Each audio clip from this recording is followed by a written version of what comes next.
Good morning, day 604. Since 58 hostages have been brutally, barbarically, violently, and inhumanely were kidnapped to the hell called Gaza by the inhumane, barbaric, rapist, modern-day Nazis, monsters of Hamas, Palestinian Islamic Jihad, UNRWA, the UN, Al Jazeera, the Red Cross, just regular civilians of Gaza, with the financial help and support of Qatar, Egypt, and Iran, and the moral support of France, Canada, and the UK. We are here every morning, never giving up, to demand from these inhumane, barbaric, rapist, modern-day Nazis, monsters to surrender and let all 58 hostages go immediately, at once, in one phase, one bus, all of them together. No one is left behind, and Israel should give up nothing. This is the deal we accept. This is the Witkoff plan that should be put on the table. Witkoff itself said that what Hamas responded is unacceptable and it's taking us back. We would not agree to another deal that leaves some hostages behind. We demand all of them in one phase on the first day of a potential ceasefire, and Israel would not end the war until all of Hamas terrorist leaders and all of the littlest part of the terrorists of the organization, ruthless, barbaric organization, will be annihilated, eliminated, same as Sinwar. All of the Sinwars. IDF is trolling, now confirming finally, it's final. Muhammad Sinwar was eliminated. Another Sinwar went to meet his creator, Satan. And the IDF will continue to eliminate all of the terrorist leaders that you see in here. All of them, all of the eliminated ones, it was all in the thanks to the efforts of the courageous heroes of the IDF.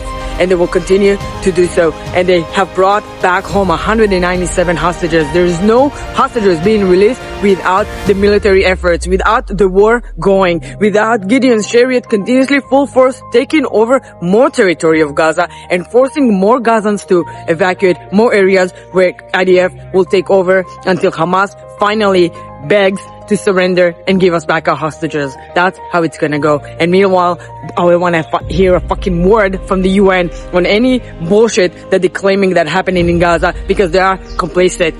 IDF found in bags of UNRWA bunch of explosives, military equipment, weapons, and whatnot. The UN is complicit in the atrocities of October 7, and they must be held accountable. We will continue to do whatever we need to defend ourselves and to bring back our people.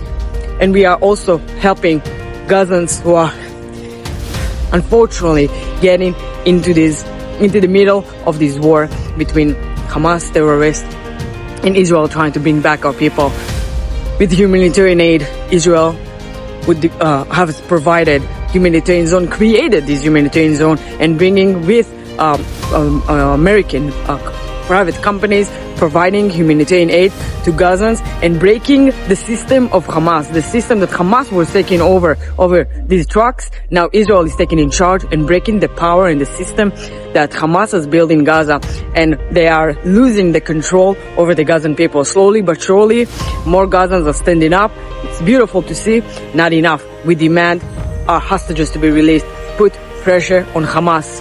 When Hamas will surrender and all 58 hostages will be released, that's when the war would end, because Israel have no reason to be in Gaza to begin with. We didn't need Gaza. We gave up on fucking Gaza in 2005 in the hope to have peace, and we met with more death and destruction, and the peak of it was October 7.